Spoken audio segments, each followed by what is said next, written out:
நம்ம சேனலேருந்து தொடர்ந்தாப்புல நீங்கள் வீடியோக்களை பார்க்கணுன்னு இதுவரை நம்ம சேனலை சப்ஸ்கிரைப் பண்ணுங்கள் கீழே பெல் சிம்பல் இருக்கும் அதையும் கிளிக் பண்ணிங்க. வாங்க வீடியோக்குள்ளே போகலாம். இன்றைக்கி காலையில் 5 மணிக்கு இருக்கும் ஒரு கால் வந்தது.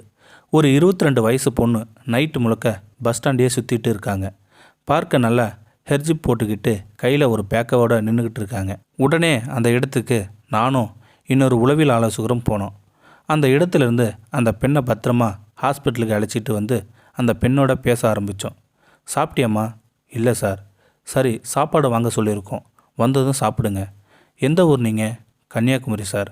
ஏன் இங்கே வந்திருக்கீங்க? எனக்கு அந்த பையனோட பெயர் வேணும், அவனை பார்க்கணும்.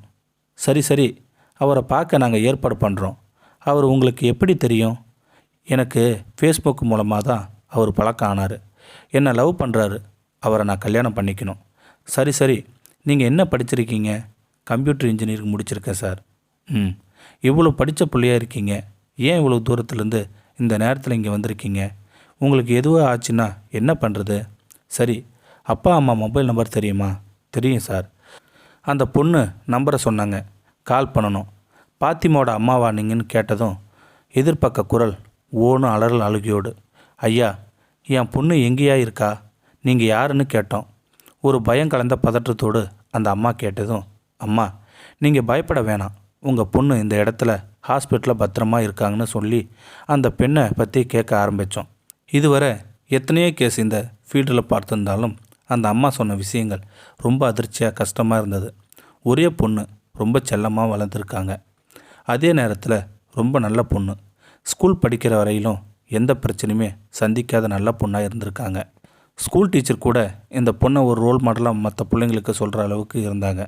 அப்புறம் காலேஜ் படிக்க போகிறேன்னு சொன்னதும் இன்ஜினியரிங் காலேஜில் சேர்த்து விட்டுருக்காங்க. அங்கேயும் ரொம்ப நல்ல பொண்ணாக தான், யார்கிட்டையும் அதிகமாக பழகாமல் வீடு விட்டால் காலேஜ் விட்டால் வீடு இருந்திருக்காங்க.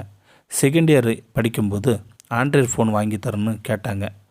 அவங்க அப்பா நல்ல காஸ்ட்லியான மொபைல் வாங்கி கொடுத்துருக்காங்க.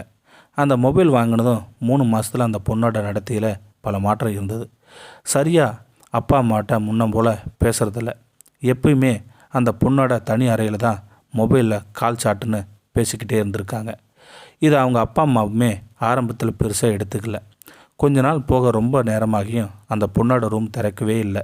கடைசியாக கதவை வேகமாக தள்ளி உள்ளே போய் பார்த்தா கையை அறுத்து சுயநினைவு இல்லாமல் கிடந்திருக்கு.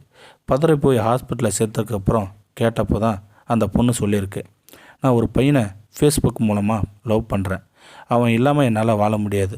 அவன் இப்போ எல்லாம் என்கிட்ட பேசவே மாட்டான். அதான் கையை அறுத்துக்கிட்டேன் என்று சொன்னாள். பின்ன அவனோட நம்பர் பார்த்து எடுத்து அவன்கிட்ட பேசியிருக்காங்க. அப்போ அவன் சொல்லியிருக்கான், நான் துபாயில் வேலை பார்த்துக்கிட்டு இருக்கேன். எனக்கு கல்யாணம் ஆகி 2 குழந்தைகள் இருக்குது. நான் சும்மா டைம் பாஸுக்காக தான் பேசினேன். உங்கள் பொண்ணு தப்பாக எடுத்துக்கிச்சின்னு சொன்னதும் அவங்க அப்பா கடுமையாக அவனை திட்டியிருக்காரு.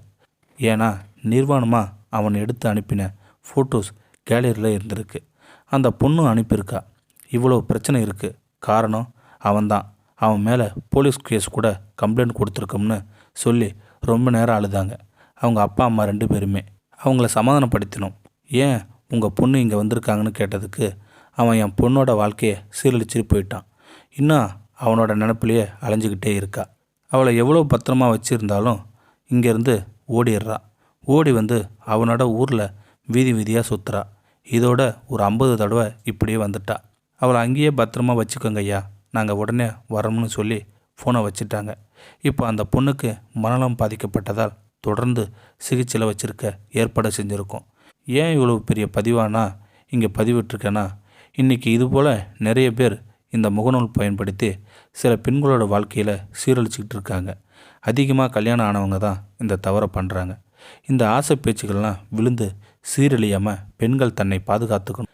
ஒரு விழிப்புணர்வுக்காக தான் அப்படி கீழ்த்தரமான எண்ணத்தோடு பழகிற சில ஆண்களுக்கு சொல்கிற விஷயம் ஒன்று தான், பெண் பாவம் பொல்லாது, அவங்களோட சாபம் உங்கள் வாழ்க்கையை நாசமாக்குது நிச்சயம். அதே நேரத்தில் இந்த பொண்ணுங்களும் எவ்வளோ சம்பவங்கள் கேள்விப்பட்டாலும் தெரிஞ்சாலும் திரும்பவும் பல பேர் இப்படி சிக்கி சின்னாமயமாகிட்டு தான் இருக்காங்க. இந்த சம்பவத்தையும் சாதாரணமாக கடந்து போயிடாமல் யாரோ ஒரு வாழ்க்கையில் இந்த மாதிரி பாதிக்கப்பட போகுதுன்னு உங்களுக்கு முன்கூட்டியே தெரிஞ்சால் உங்களை காப்பாற்றிக்குங்க. முடிஞ்சால் உங்கள் பக்கத்திலும் காப்பி பேஸ்ட் பண்ணி ஒரு விழிப்புணர்வு ஏற்படுத்திக்கிங்க. இந்த வீடியோ உங்களுக்கு பிடிச்சிருந்தா கமெண்ட் பாக்ஸில் கமெண்ட் பண்ணுங்கள், கூட உங்கள் ஃப்ரெண்ட்ஸுக்கு ஷேர் பண்ணுங்கள். இதுவரை நம்ம சேனலை சப்ஸ்கிரைப் பண்ணாதங்க சப்ஸ்கிரைப் பண்ணிங்க, கீழே பெல் சிம்பல் இருக்கும், அதையும் கிளிக் பண்ணிங்க. தேங்க்யூ ஃபார் வாட்சிங்.